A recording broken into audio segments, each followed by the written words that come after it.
Welcome back, everybody, and welcome to the first video in which we will explore the new era in our American history class, the era referred to as the Gilded Age. Um, Gilded Age, most historians would agree, began at around the end of Reconstruction and pretty much ends with the beginning of the Progressive Era, meaning pretty much ends near the beginning of the 20th century. So it has a good 25, 30-year run, if you will. All right, so this last quarter of the 19th century, why is it referred to as the Gilded Age? And we're going to go into greater depth. There's a lot to unpack, so we're going to take it baby steps, one at a time. Well, the term comes from Mark Twain, famous American author. When referring to the era, the reference, calling it the Gilded Age, is a little disparaging. Um, Usually I ask in class at this point, like, what does it mean to be gilded? Well, gilded basically means gold plated, gold covered. So when you are referring to a period in a country's history as gilded, with the understanding that gilded means gold plated, gold covered, what exactly are you saying?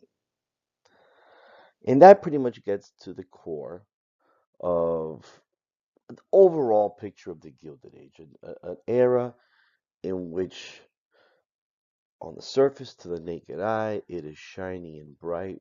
This country is going places fast. Great things are happening, but scratch the surface, and very, very troubling developments, very, very troubling and uncomfortable truths are likewise simultaneously occurring under the surface. In some, it's a turbulent period. It's a turbulent period for the most part domestically in this country's history. Think of it as a pot of water on simmer that as time goes by and these less than ideal conditions are allowed to fester, they will ultimately very nearly reach a boiling point by the end of the century. So let's explore. If we could define what was the Gilded Age about, let's start with some ideas. One of the things that definitely made it stand out, it was a period of rapid industrialization. We're going to go into greater depth every one of these ideas, proposals, if you will. But first and foremost, yes, absolutely, the Gilded Age was a period of rapid industrialization. Civil War ended, industry won, if you will. And industry is going to dictate the economic future of this country.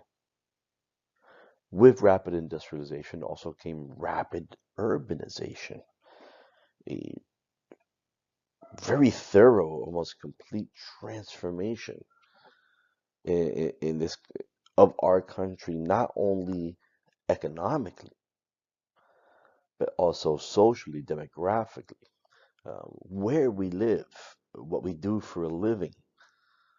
So absolutely, the rise of the American city is very much a part of the story of the Gilded Age. A period of economic growth, without a doubt. American productivity and the size of the economy as a whole is going to grow by leaps and bounds exponentially during this period. Of course, it's tied to the rapid industrialization and urbanization of the period. A new economy is going to come to replace this almost dual economy that existed up until the Civil War. It's also going to be a period of great innovation and invention. After the war, we are going to see a flood of inventions and innovations with business applications, consumer applications, um, and science and progress and all of that stuff all together.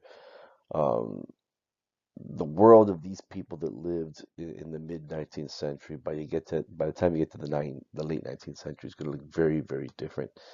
And lastly, it's a period that if there's if anything marks it, other than all these other things, absolutely a period of the expansion of railroads in this country. Definitely an era in which rail was king. Rail was the dominant means of transportation, having taken over, steamboat travel along the coast in riverways. Railroad, by the time we get to the mid to the late 19th century, is pretty much king. Now, this is all the shiny stuff, okay? All that glitters is not necessarily gold. Well, this is the golden stuff that stands out during the Gilded Age, that defines the Gilded Age, that makes the Gilded Age what it was. But at the same time, there were things underneath that were very troubling. For example, it was also a period of very marked inequality, both in terms of income and of wealth and poverty. Even though American wages were the highest wages in the world, the vast majority of people lived in working class poverty. Okay. Um, Inequality. Where was the total wealth of the country? Where was the vast majority of assets? And they were in the hands of a very small group of people as a percentage of the whole. We're going to discuss this in greater depth later. There's also a period of economic downturns. The country suffers several recessions, if not one depression in the 1870s, that brings with it the air of instability of this system is, inevitably tied with periods of booms and busts, and many people saw years of success wiped away by forces outside of their control. So yes, quite frequent and quite devastating, recessions throughout the late 19th century. Didn't know how to phrase this. It's a period of monopoly, and I guess it's tied to the same to the inequality. It's a period of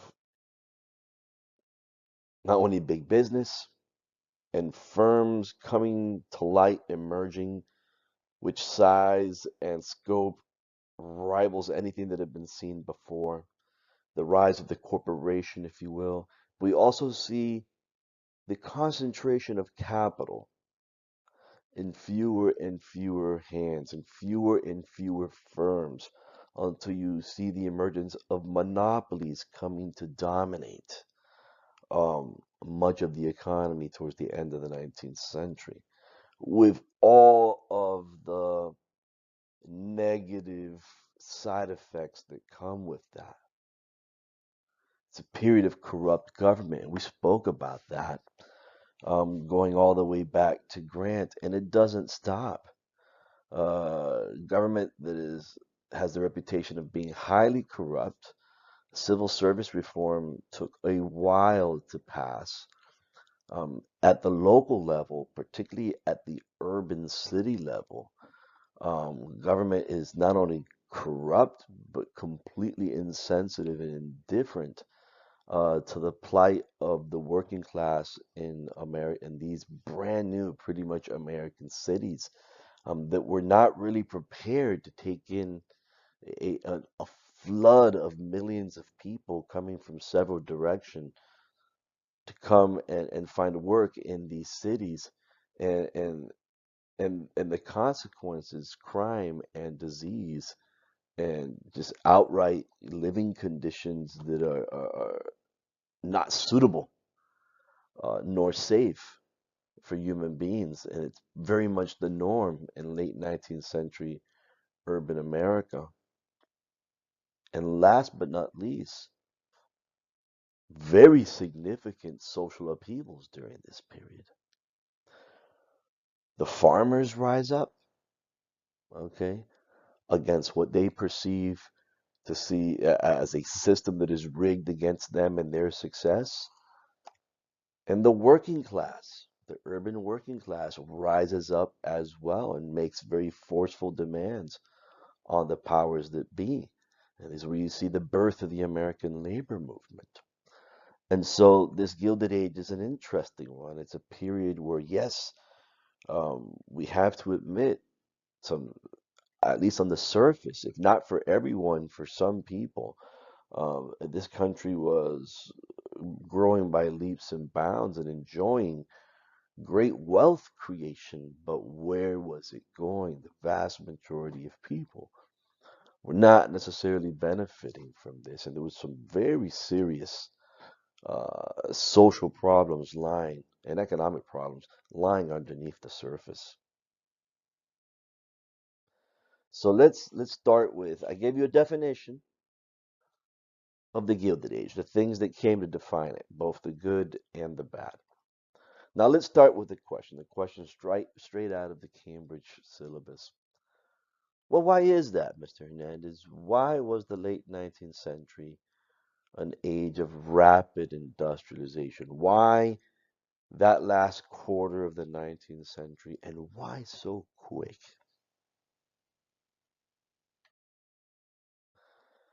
So it's at this point that we're going to discuss the emergence of industry in this country. Now, let's be careful here. Already, there was an industrial sector of this country going all the way back to the early 19th century. Let's not confuse, we're going to talk about, the Industrial Revolution happened in various phases. And we had a bit of a lag behind Great Britain. Great Britain was the first one. But eventually it comes to America, and but prior to the Civil War, there was already in the North a significant and formidable industrial economy. The only difference is that once the war is over, this economy stands unrivaled, okay, and is going to be find itself in a position to shape and steer the whole American economy in a direction that will bear the likeness of, an industrial economy more than this split agricultural industrial economy that existed up until that time. And what does it mean? What does it mean when your society is industrializing? It means several things. It means that you are transitioning as a society from a predominantly agricultural society.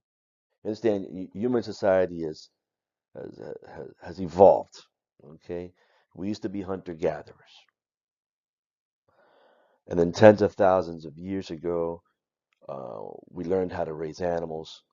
We learned how to master horticulture and plant our food, and therefore the need to move around was not necessary anymore. And we came to dominate what's known as agriculture. And from that came settlements and cities and language and literature and mathematics and science. But also, uh, work came to be divided up. We produced so much that everybody didn't necessarily have to be involved with the production of food, and that's where you get the rise of religion and a priest class and bureaucracy and et cetera, and what you could recognize as the beginnings of modern civilization. And then eventually, I don't want to take too much time for various reasons. Um, Once we've mastered, for the most part, the ability to feed ourselves, then it shifts into, well, what about the other things, the things that are not necessarily edible that we require for life or quality of life? And it moves, well, how are we going to produce these things? We're going to move from simple handicraft, artisanal production to mass production. And what about tools, about machinery, about equipment? Well, that's going to become more sophisticated over time until eventually we find ourselves in the late 19th century. And so again, what does it mean? It means that your society is moving away from an agricultural society. Remember, when you're in an agricultural society, when the majority of your society, okay, when your majority of your economy can still be called predominantly agriculture, that means what? That means for the most part, not exclusively, but for the most part, what your society produces is food. That means the majority of society probably lives in some rural setting. That also means that the majority of society is employed in working the land. When you transition away from that, that carries with it other changes. When you move away from agriculture towards manufacturing, okay? Because if anything defines an industrial society, it's an industrial society where agricultural goods are not replaced but eclipsed by manufactured goods, okay? That are manufactured in places of manufacture, which we call factories. But think of all the other things that change with that as well. If that's true, then where are people living now? There's going to be a migration of people from the rural to the urban. And if people, when the vast majority used to be employed working the land, once that no longer becomes the case, that means we're going to find the vast majority of people employed in these factories. And this is deeply and incredibly transformational. If anything marks this period, it is a period of breakneck change. Change in which, your life is unrecognizable to what it was 25, 30 years earlier. The amount of change this country went through, socioeconomically, technologically, in this very last quarter of the 19th century. And of course, a lot of this came out of the Civil War. Wars breed necessity, necessity breeds innovation and invention. And a lot of these folks that rose the occasion to provide whatever was needed for the war effort eventually would find some sort of a business application to these innovations. And that would spark and stimulate, um, particularly our industrial economy at the end of the war. And so one last thing, let's not confuse this with the Industrial Revolution. There's several industrial revolutions. The first industrial revolution took place in the late 18th to early 19th century. And it was basically about power. How do we power the machines? That's where you have the introduction of the steam engine or the water wheel. What we're talking about is the second industrial revolution, okay? Not so much how we power the machines that are going to help human beings manufacture goods, but how do we manufacture them in even greater numbers? And how do we move to even more efficient means of powering our machines, eventually leading towards electricity, right? So it is, improvement upon the original industrial revolution. It's the second industrial revolution that we're talking about. So let's go back to that question. Why did the United States industrialize so rapidly in such a short period of time? Well, I'd like to offer you four propositions, four proposals. Four things that the United States enjoyed and had a substantial advantage over other countries that were also embracing industrialization. We had an abundance of resources. In your mind, you picture the size of your typical European country, and then you compare it to the entirety of the United States. It's beyond debate. The United States is a larger country, has a larger larger land area, and because of that, is going to possess a greater abundance of resources, specifically those resources that are going to be instrumental in kickstarting an industrial economy. I'd say the other advantage the United States had was a already pretty spread out, well connected rail system. Something that the government saw early on. This is an infrastructural investment that's going to lead to economic growth. And we want to stimulate this, you know, infrastructural investment, which was railroads. You think about what railroads do. It's more than just, from A to B. Understand the fastest and most reliable means of transportation prior to the emergence of the railroad was steam-driven steamboats, riverboats. Uh, so yeah, eventually you have to pass that. The other advantage we had is we had a large population. People don't see that. By the mid 1880s, we were already the third most populous country on earth, with only China and India in front of us. We surpassed Great Britain. We surpassed Russia. Yes, Russia was once a very populous country to become the most populous, third most populous country on earth. And then lastly, we cannot ignore government policies. They were very favorable, very, very favorable to business, to entrepreneurship, to innovation, towards preparing the ground, if you will, for economic growth. So those are the four that would argue that the United States enjoyed a significant advantage in that would allow it to industrialize so quickly and eventually surpass not just regional competitors. Once upon a time, Brazil, Argentina looked like, they were gonna pretty much, in the race with the United States to eventually, be among the most developing countries, not only past hemispheric rivals, but eventually past Western European rivals as well. So let's look at the first one, resources. Mr. Hernandez, what resources are you talking about? That we had plenty of, which would set us up, okay, to succeed in this thing called industrialization. Number one, we had plenty of coal.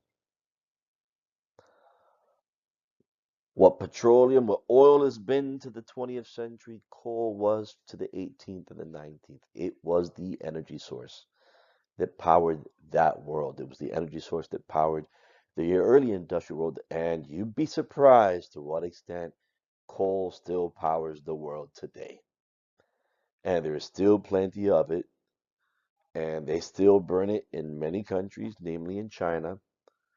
Yes, the drawback is it is largely responsible for climate change. They, Climate scientists have traced it back to pretty much when we started burning coal in large amounts.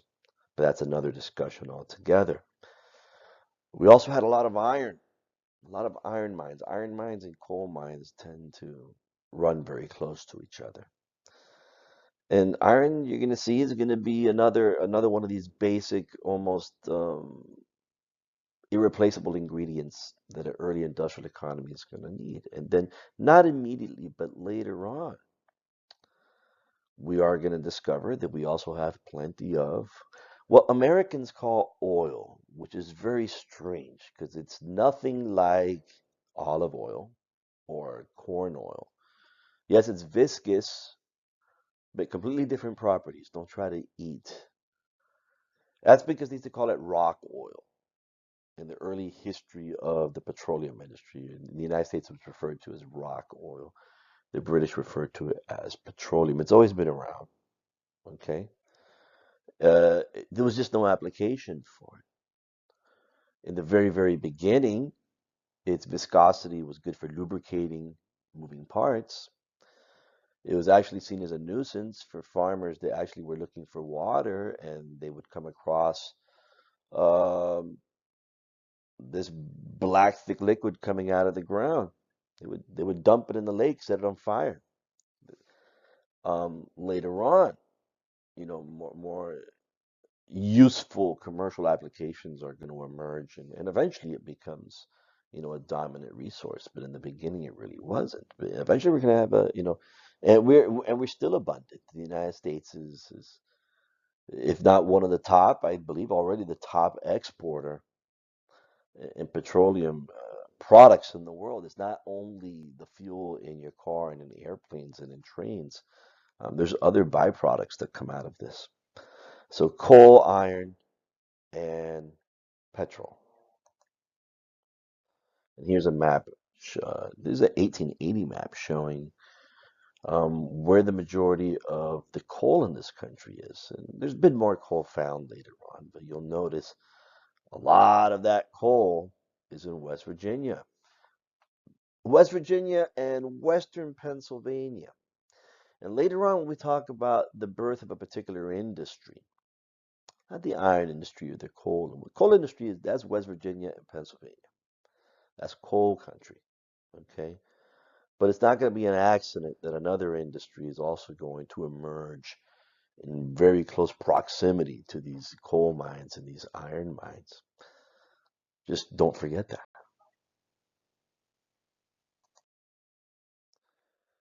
Now let's talk about rail. Okay.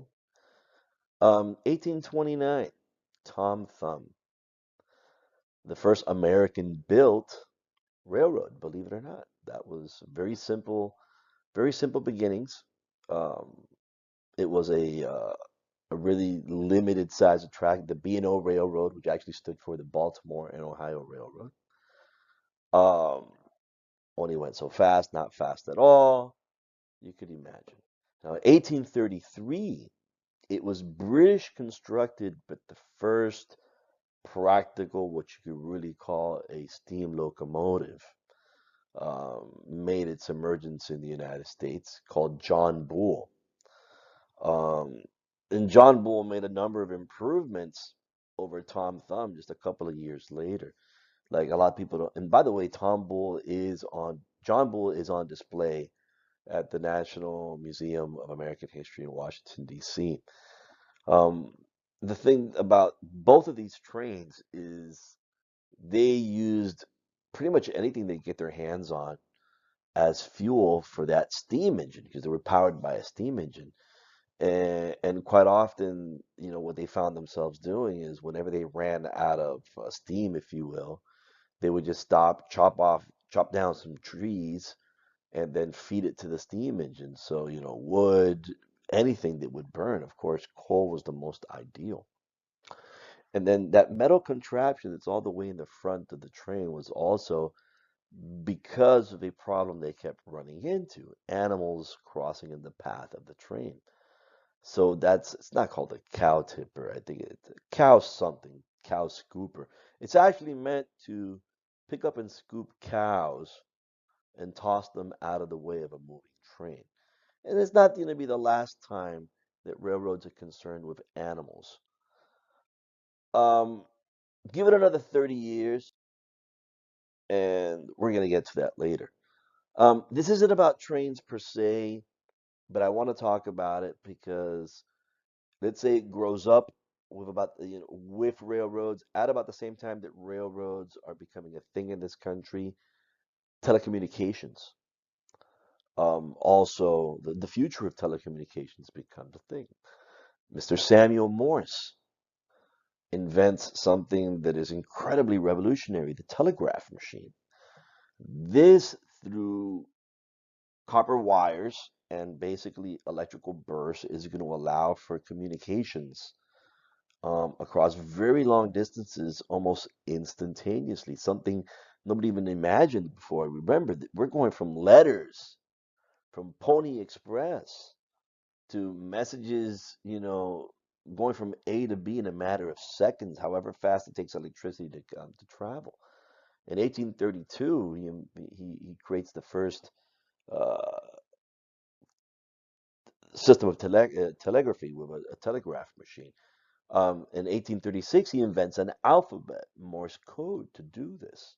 Okay, it's only not even 21 years, 12, 13 years later, and Ezra Cornell becomes the CEO, and not Mr. Morse, by the way, of the largest, most expansive cable network in the country. You know it as Western Union. Western Union was a telegraph and cable office that owned over 200,000 miles of cable, or basically 80% of all U.S. telegraph lines. And Mister, why all of a sudden you start talking about this when you talk about trains? Because guess where these cables ran? Parallel to the railroads.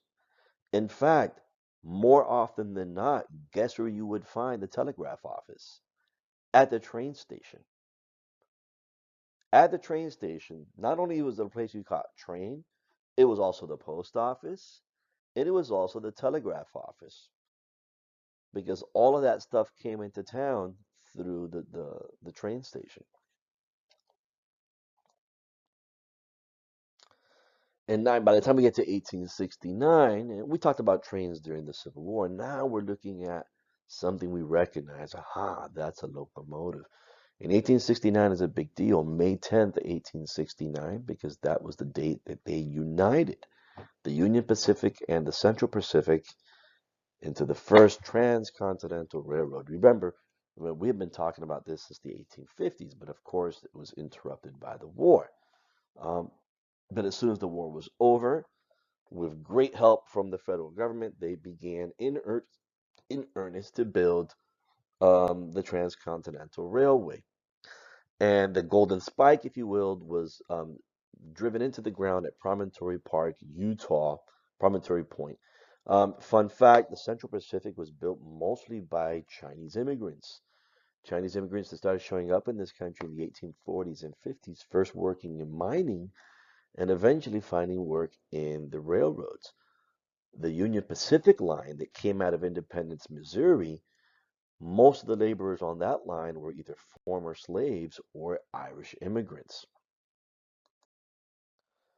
And yes, buffalo are going to be seen as an issue, and they hired hunters to hang out from the windows and shoot buffalo as the train passed by. The excuse was, oh my gosh, these herds are going to tip over the trains.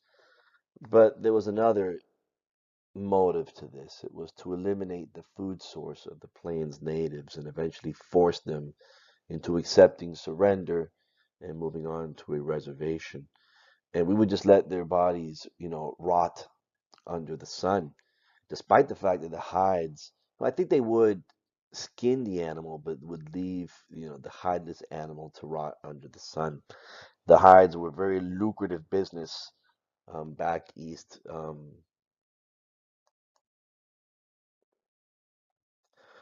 And we can't ignore the fact that, the rail industry did this with a huge amount of help from the government. The government said, hey, you know what? This is something we need to invest in. This is something that we need to encourage. Now, we don't have millions of dollars to be handing out, nor do we want to hand out, but we do have something that we can hand out to the railroad companies to entice and encourage them to build more. It was in the country's long-term economic benefit to encourage um, as much railroad mileage as possible. You see all those thick strips of land, those were all given to the railroad companies by the U.S. government, land grants. So we're talking about an interesting point in history. Not only is the United States giving away millions of acres to settlers through the Homestead Act, but through laws like the Land Grant Act of 1850, it's giving away millions of acres to the railroad companies as well. With the understanding the railroad company now has this land that it doesn't have to buy from anyone. It's been given to it free. Well, actually, we took it by force from Native Americans. Okay, it's very easy to give something away that you took by force from somebody else. That's the truth. Um, So yes, the land grant of 1850 gave 3.775 million acres of land for railroad projects. By 1887, this had increased to 21 million acres.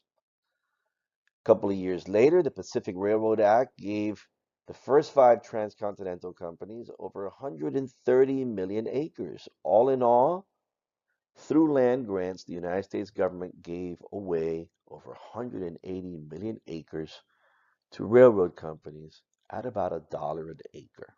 That was the market value. They didn't pay for it, they got it for free. Yet only 18,738 miles of rail in the West were actually built with the land grants. What did the railroad companies do with the land that they didn't actually lay track down on? They sold it. So they were given something for free and then they flipped it and sold it to somebody else at a profit. They sold it at twice, if not three times, its market value. Because guess what? Land that's close to rail lines increased in value.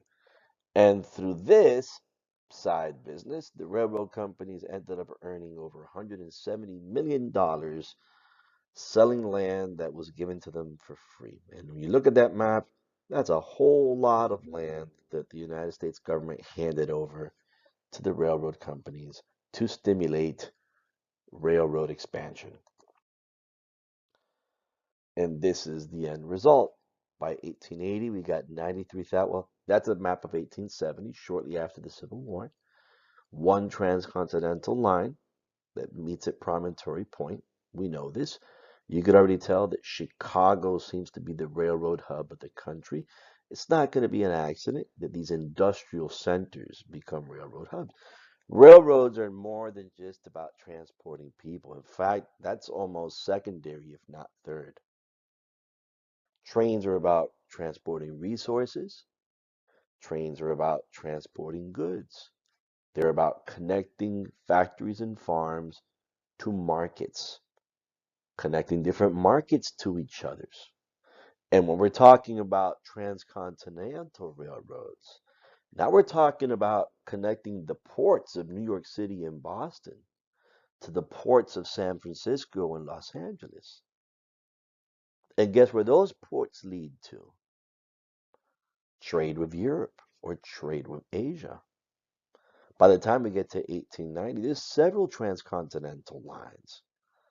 And not only that, but now the South is just as connected to this railroad network as the North is. And of course, that's going to encourage a degree of, never on par, but a degree of industrialization in the South as well.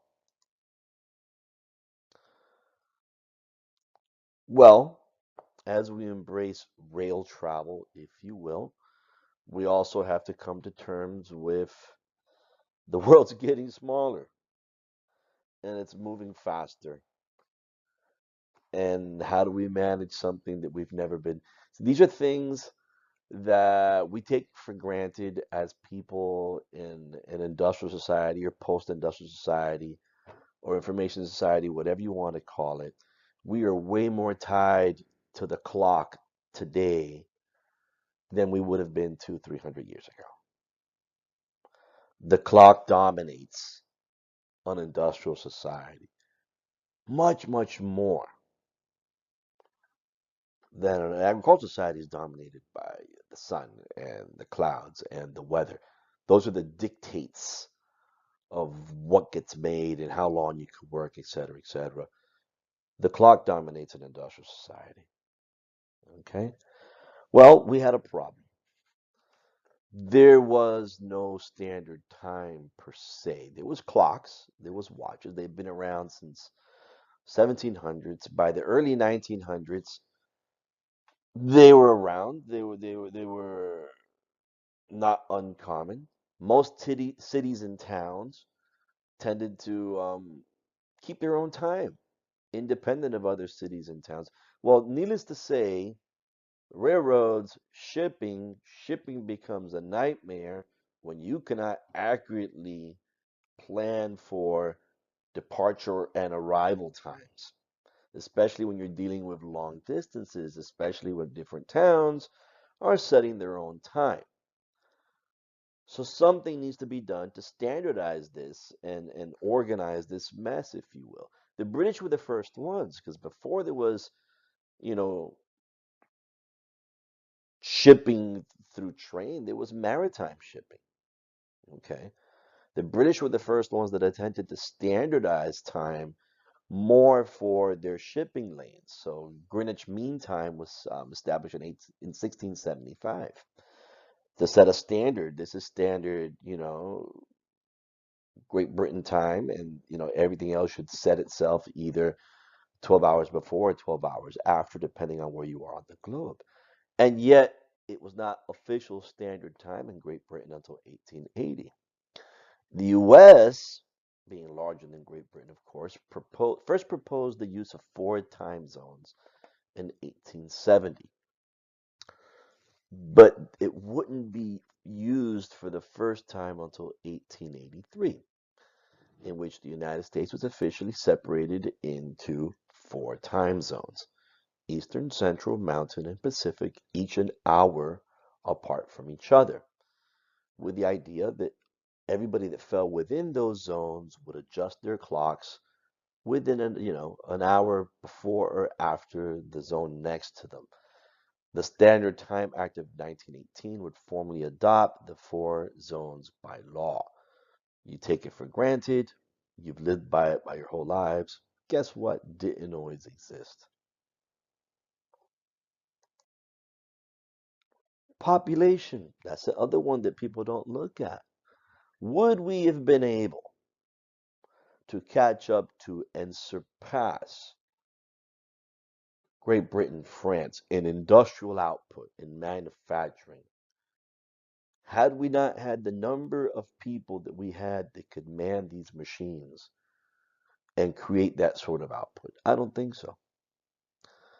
Rarely spoken about. By the 1880s, the US population was 50 million people, already the third largest in the world, already surpassed Russia and Great Britain.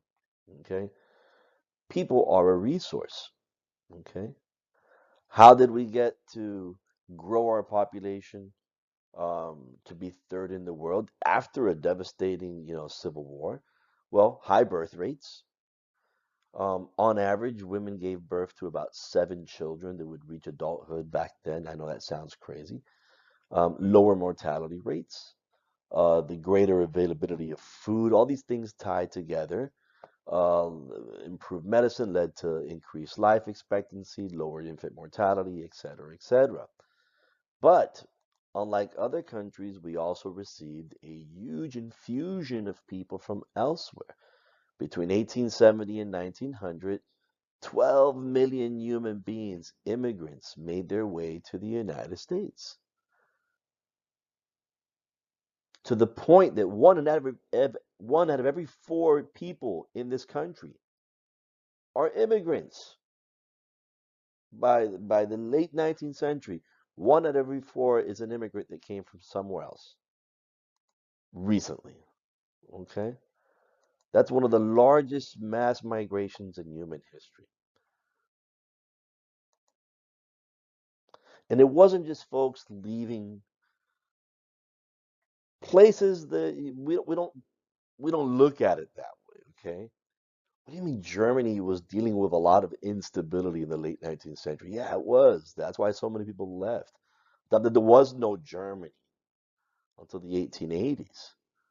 Italy was dealing with a lot of instability at that time. And those people were leaving to come to the United States. Um, Also, like I said, when you move from an agricultural society to an industrial one, there's a lot of demographic changes. Another one is, hey, what happens when new technologies are introduced to farms and fields that replace the need for human labor? What happens to the availability of rural jobs, of jobs working the land? Well, they become more and more scarce. And yet people still need to eat. This period, it's rarely talked about, is also going to see a mass migration of people from the rural parts of this country to our cities. Why? Because machinery eventually, gradually makes human labor. So long as human labor is cheaper than machines, they're going to stick with human labor. That was the South. In fact, during the Civil War, much of this machinery is already in use from the North, but the South kind of rejects it because free human beings are a cheaper option. Once you have to start paying wages, then things change. Okay. But as these machines are improved and you see more of them more often, okay, yes, the free soilers were worried about. That's the funny thing. It even happens today. The free soilers worked themselves into a frenzy, believing that slavery was going to threaten white men's jobs, and they never saw the sucker punch that was coming for them. It wasn't slavery that was going to take away your jobs. It was machines. Okay. And as these machines grow more numerous in our farms and fields, the need for human labor starts to diminish. Only if it's cheaper to buy the machine than to pay wages. And we're going to see these shifts.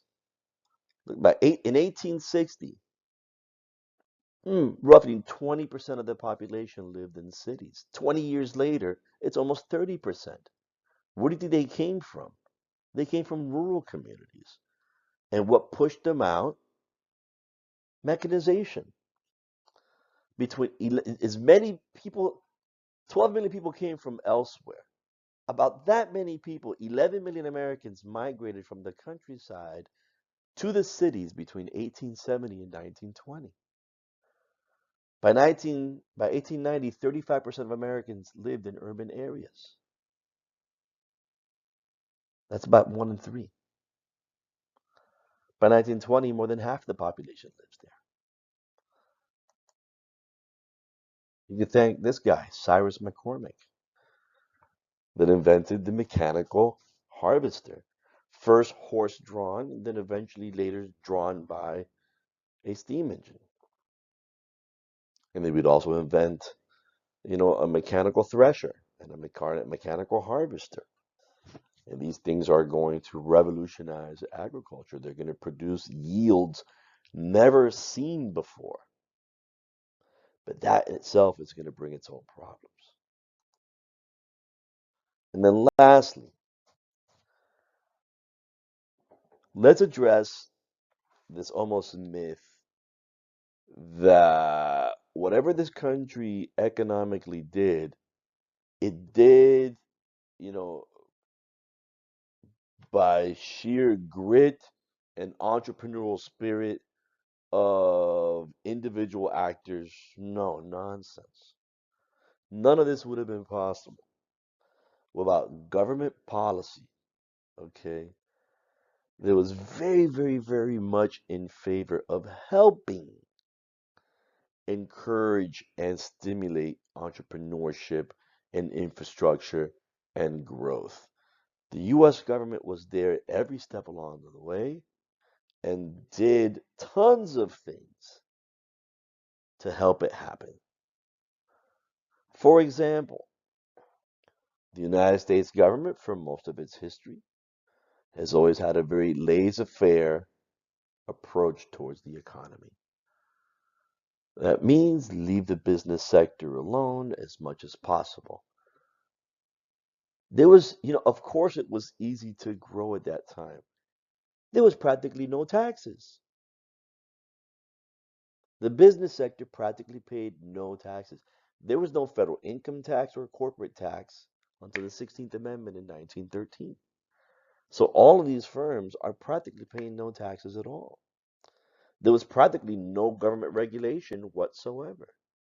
It was literally laissez-faire. It was literally free for all for the business sector in this country for the good, pretty much all of the 19th century into the 20th.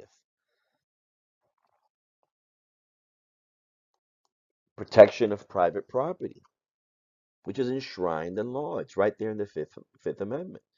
No person shall be deprived of life, liberty, or property without due process of law, nor shall have private property taken for public use without just compensation. That encourages entrepreneurship. To know that the law itself guarantees, respects, and protects the right to private property. The fact that we had patent law, that protects intellectual property. Between 1860 and 1890, the Patent Office issued over 450,000 patents. By 1900, 235,000 more patents. This encourages invention and innovation.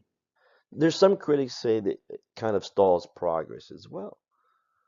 But the idea is if you have exclusive right to your invention or innovation for a number of years, well, that's going to encourage people that want to invent and innovate because they'll be able to capitalize and profit off that invention at least for a number of years. It's not without its criticism, but that's another example of how the government actually encourages economic growth.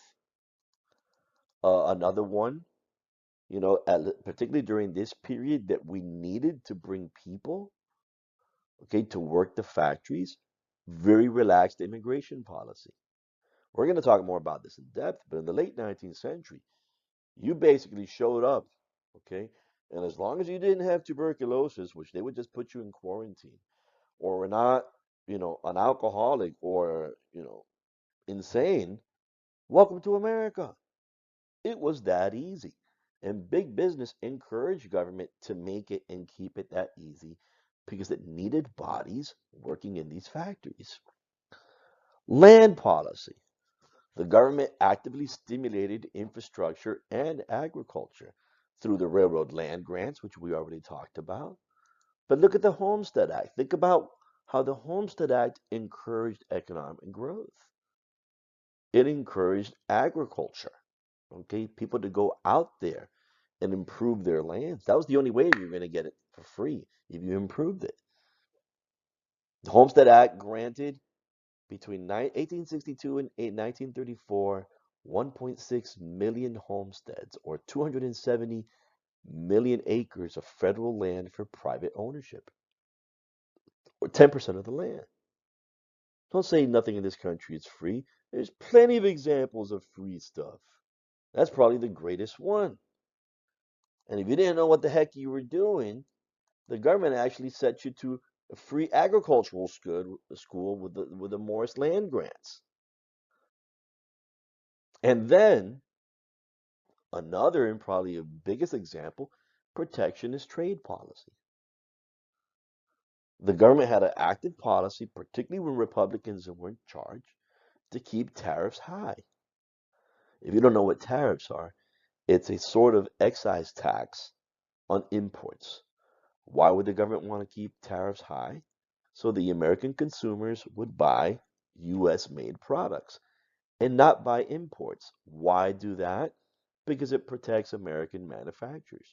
Why do that? Because it guarantees American jobs. And interestingly enough, we've come back to protectionist trade policies after many years of being passed over for free trade. But yes, you know, all of that, and we must also consider government policy as a willing, active, and enthusiastic participant in encouraging economic growth and helping the business sector every step along the way. Next time, we're going to talk more about what made the Gilded Age the Gilded Age.